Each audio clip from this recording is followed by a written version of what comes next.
Let me turn now to some politics and money.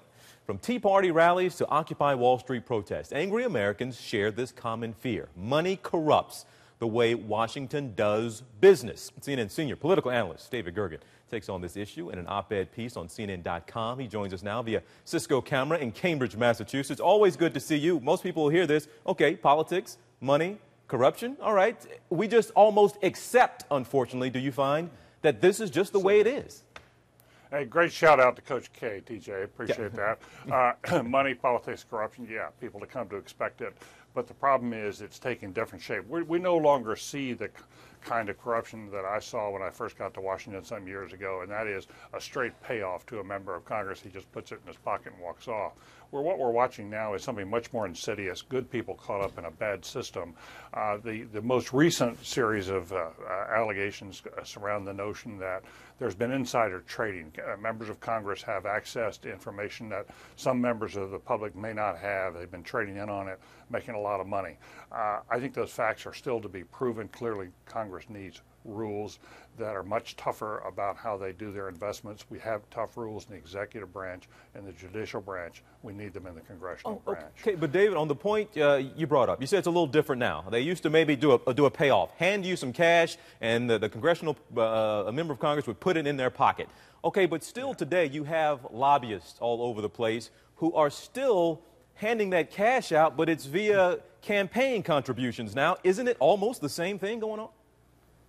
Well, it's a close cousin, but it doesn't go into your personal bank account. What it does allow you to do is to cling to power. It enables you to run for office and keep winning.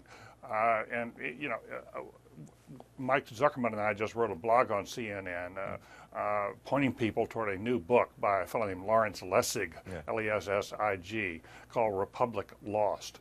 And it's a wonderful book by a professor here at the Harvard Law School who argues that, TJ, the issue more and more is that members of Congress become dependent upon money from lobbyists to win campaigns, and it increasingly distorts public policy. It's not just a question of whether they get to cling to power, but in farm subsidies or all sorts of things. We protect sugar from imports, and then we give extra money subsidies to corn, all because of lobbyists. And what happens?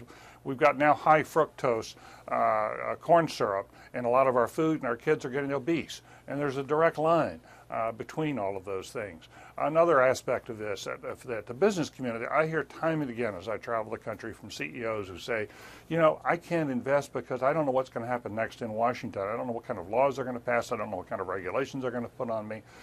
The Lessig book makes the argument that members of Congress have a self-interest in keeping things uncertain.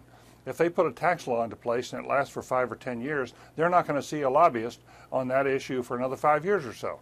On the other hand, if they pass a tax law that only lasts 1 year, that that lobbyist is going to be at their door next week with some cash to come to a fundraiser. I thought that was the most interesting part of your piece, and I will direct people to it now, but the fact that they have an interest in keeping us all confused and keeping uncertainty in the system. David Gergen, again, folks, you can find this piece on CNN.com, that op-ed piece. But David Gergen, always good to talk to you. Thank you, TJ.